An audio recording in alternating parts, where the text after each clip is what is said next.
पिता और पुत्र एवं पवित्र आत्मा नाम रे आमेन। प्रभु शांति आपण मान सर्वदा रहू।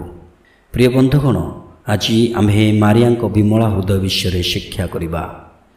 आज स्मारक विषय हेउछि सेही धारा बा प्रवृत्ति मध्यरु अन्यतम जहा समसामयिक भक्ति क्रिया पुणी यह वर्तमान काल रे दृश्यमान। 1643 मसीहारे साधु जोहन यूडस मारिया विमला हृदयर पर्व पालन करने आरंभ करथिले।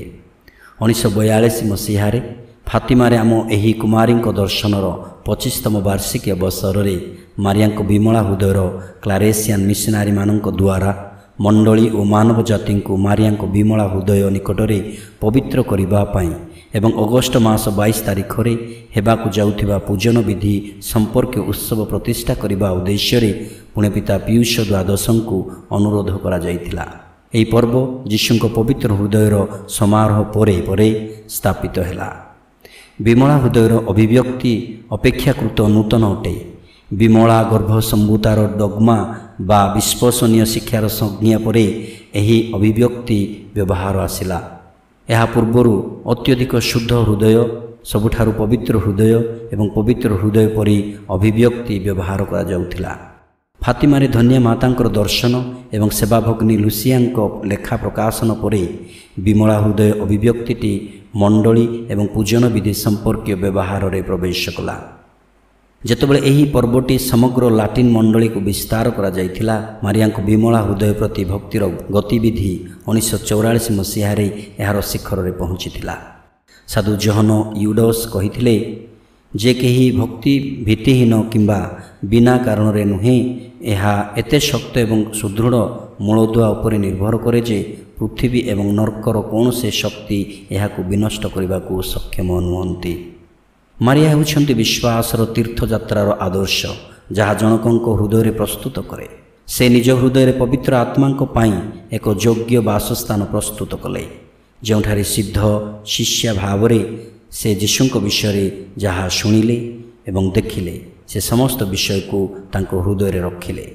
लोक कहती मारिया यही सकल विषय हृदय रखी ध्यान करने को लगिले। तांको माता यही समस्त विषय हृदय रखिले। एक खड्ग तुम हृदय को मध्य विध करिब। पवित्र ग्रंथ बाइबल अनुଯାयी जड़े व्यक्तिर समस्त धार्मिक एवं नैतिकता जीवन में परमेश्वर सहित संपर्कर भित्तिमूल अटे हृदय। जड़े व्यक्तिर समस्त मानसिक नैतिकता और धार्मिक जीवनर केन्द्रस्थली अटे हृदय। जड़े व्यक्तिर स्वभावमान गठित होता है हृदय। जड़े व्यक्तिर अभ्यंतरीणता एवं ताहार गभीर निबिड़ता को हृदय प्रतिनिधित्व करिथाए। यह एक स्थान जोठारे परमेश्वर को अनुभव करी होता है। उक्त चिंताधारा अनुଯାयी ख्रीष्ट रहस्य मान उपरे ध्यान करने मारिया हृदय ख्रीस्टियान मानकर दोली साजी थाए। आमपाई आम हृदय ध्यान करने अर्थ परित्राणर घटना गुड़िक आज परिस्थिति रे स्थानित करने एवं सेमानकु आज ही वास्तव रूपरेखा देवा। जीशुଙ୍କ बाल्यकालर रहस्य उपरे ख्रीस्टियान मानक मनचिंतन व अनुध्यान रे मारिया केन्द्र अटंती।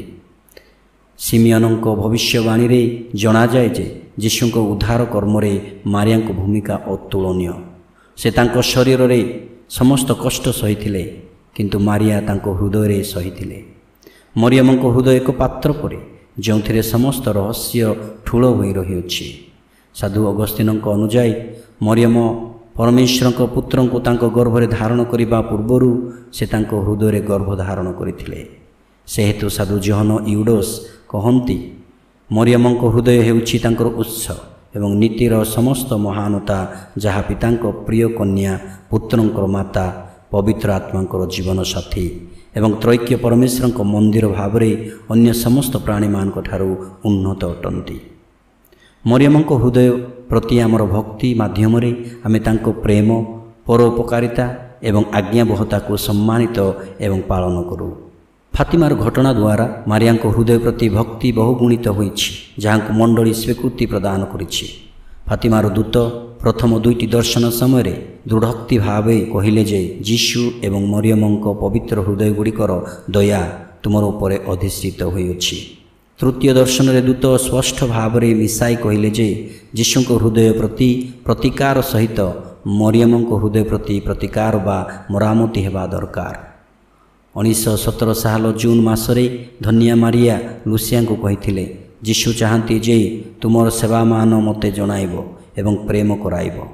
ଜଗତରେ ତାଙ୍କ ବିମଳା ହୃଦୟ ପ୍ରତି ଭକ୍ତି ପ୍ରତିଷ୍ଠା କରିବାକୁ ସେ ଚାହାନ୍ତି।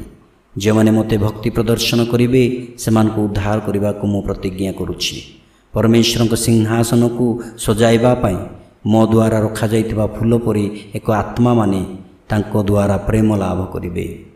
1917 ସାଲ ଜୁଲାଇ ମାସର ଦର୍ଶନ ସମୟରେ ମାରିଆଙ୍କ ହୃଦୟ ବିଷୟରେ ବାର୍ତ୍ତା ସାରତଃ ସମୃଦ୍ଧ ହୋଇଥିଲା ଯେ କ୍ରମଶଃ ଗୁରୁତ୍ୱପୂର୍ଣ୍ଣ ଉପାଦାନ ଭାବରେ ଉପସ୍ଥାପନ କରାଗଲା, ଯଥା ନର୍କର ଦର୍ଶନ, ସୋଭିଏତ ସଂଘର ଭବିଷ୍ୟତ, ବିଶ୍ୱର ମଣ୍ଡଳୀର ଓ ପୁଣି ପିତାଙ୍କର ଦୁଃଖ ଏବଂ ମାରିଆଙ୍କ ହୃଦୟର ଅନ୍ତିମ ବିଜୟ। ସାଧ୍ୱୀ ମାର୍ଗାରିତା ମାରିଆ ଆଲାଖୋଙ୍କ ଠାରେ ଯାଜକ କ୍ରୋଇସେତଙ୍କ ଦୃଢ଼ ବିଶ୍ୱାସ ଥିଲା। ସେ କହନ୍ତି ଯେ ଯୀଶୁ ଓ ମାରିଆଙ୍କ ହୃଦୟ ଏତେ ଜଡ଼ିତ ହୋଇଛି ଯେ ଗୋଟିଏ ଭିତରକୁ ଭେଦ କରିବା ମାତ୍ରେ ସେହି ସମାନ ସମୟରେ ଅନ୍ୟ ଗୋଟିକୁ ମଧ୍ୟ ପ୍ରବେଶ କରିଥାଏ। ତାଙ୍କ କହିବା ଅନୁସାରେ ଯୀଶୁଙ୍କ ହୃଦୟ କେବଳ ସେହି ଆତ୍ମାମାନଙ୍କୁ ସ୍ୱୀକାର କରେ ଯାହା ଅତ୍ୟନ୍ତ ଶୁଦ୍ଧ ଅଟେ।